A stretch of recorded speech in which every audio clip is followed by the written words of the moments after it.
Alright, good day students. Here am I again. So everyone, welcome to our YouTube tutorial video. In this video, we're going to continue discussing about the one we discussed last time, which was first part of inverse variation, right? So this time, they were going to solve inverse variation given two pairs. One of the variable in the second pair is missing. So let's proceed. Alright, so inverse variation involving two pairs of values which may be solved in two ways. So there are two ways. So if y varies inversely as x and y is 9 when x is 4, find y when x is 18. Here, I'm going to place the data in the table of value. So y is 9, x is 4, and second y is missing, 18 is x is 18. So there, we got to make the equation variation statement into mathematical statement, which is y equal to k over x, right? And then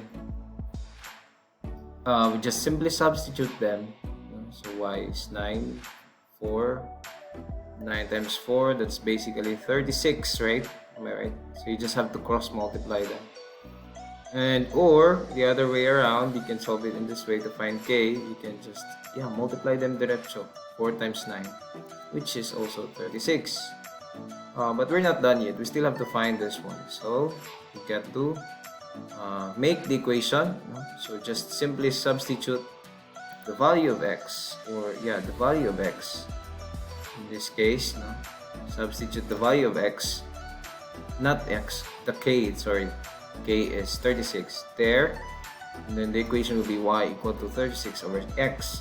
Now, to solve for the y there, we have to substitute what is x.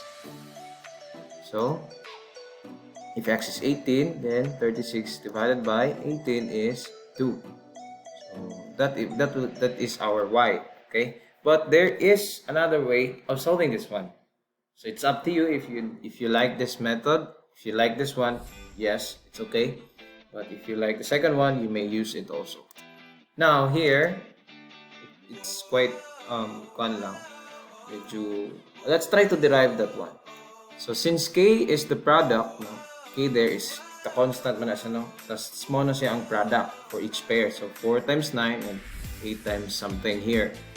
So mean to say that this k here, the k here that is plus k, let's say k1 na to ni siya, tas kani siya amo na siya tong k2, equal na daw na siya, diba? Equal na daw na sila, diba?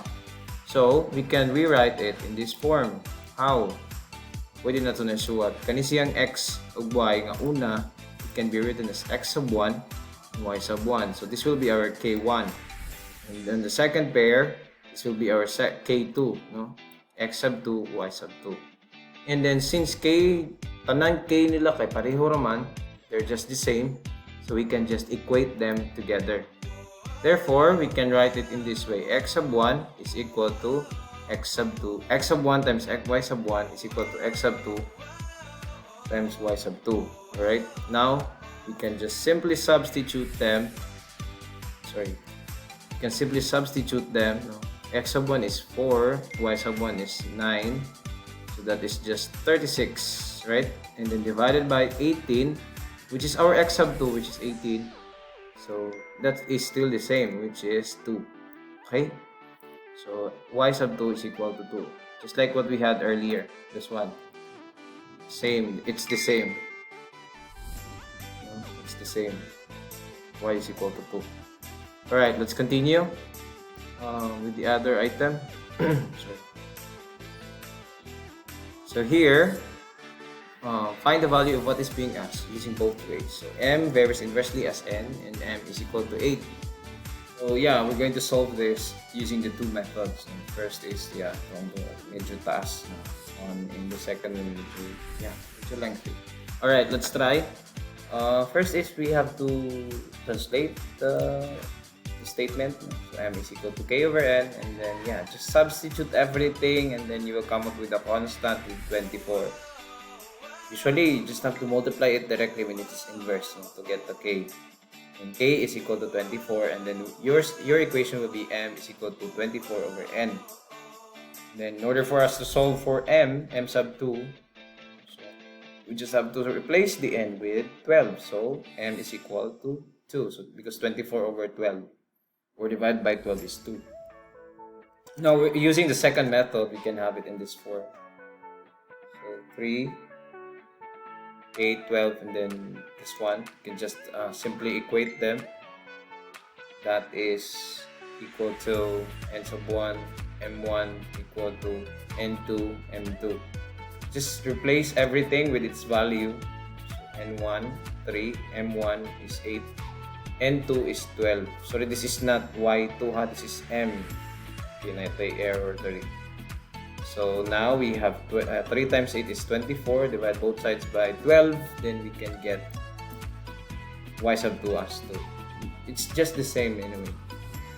Medyo short lang yun siya. Alright, now let's try solving problems. No?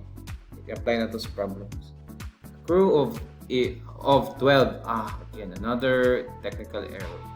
Crew of 12 can build a hut in 8 days. How long would it take a crew of 4 to build the same hut? So, it was not stated here that whether it's direct or inverse, but clearly, when someone is to work to build something, of course, you can finish the task a little bit earlier if you are daghan, many.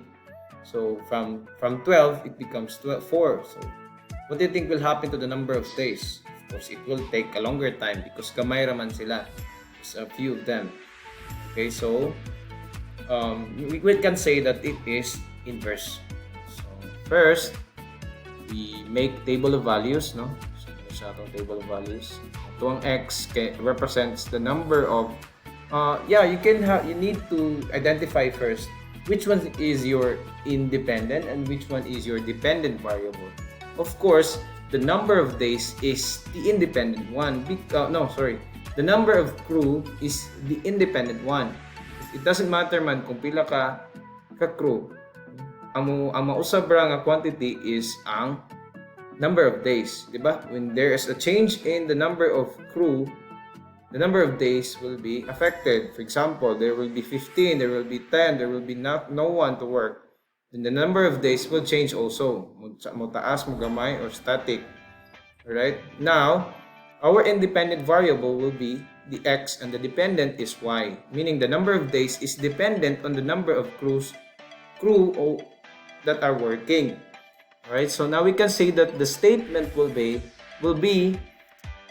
y equal to k over x. Alright, so now we can say that since y is equal to k over x, we can replace the values using this one to find the k, or you can just simply multiply them. Right, so 8 times 12, that is simply equal to 96, right? And then if k is 96, our equation will be y is equal to y is equal to 96 over x. And in order for us to solve for y, the second y there, then we just replace the x here. So 96 divided by 4, that will be equal to 24. So you still have to write it in sentence form. So it will take 24 days for a crew of 24 to build a hut. Okay? Now I'm going to show you also the other method, the other way of solving itong second one. So this one, x sub 1 equal to x sub 1 times y1 equal to x sub 2 times y2. Again, replace everything with all you've got there. So x sub 1 is 12, y sub 1 is 8, x sub 2 is 4. So replace, then multiply. This will be 96, and then you divide both sides by 4. No?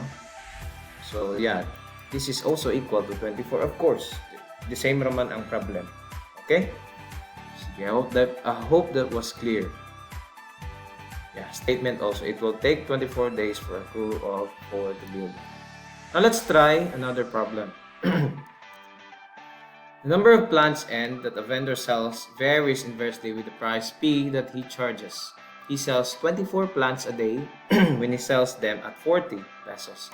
How much would it cost for each plant if he was able to sell 32 plants?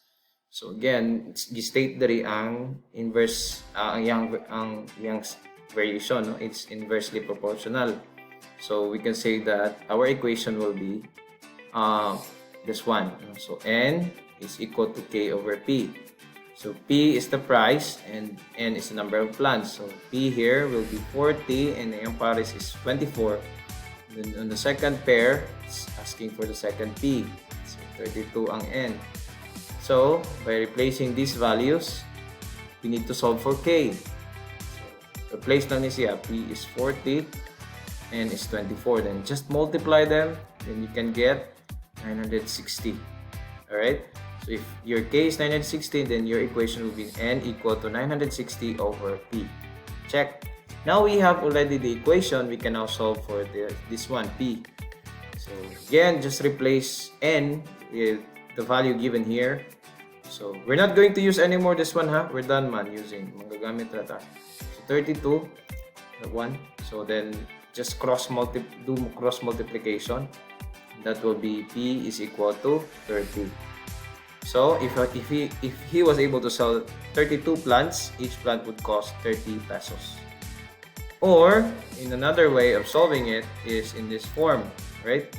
P1 N1 equal to P2 N2. Just replace the values with everything you've got, and you can derive to the answer correct.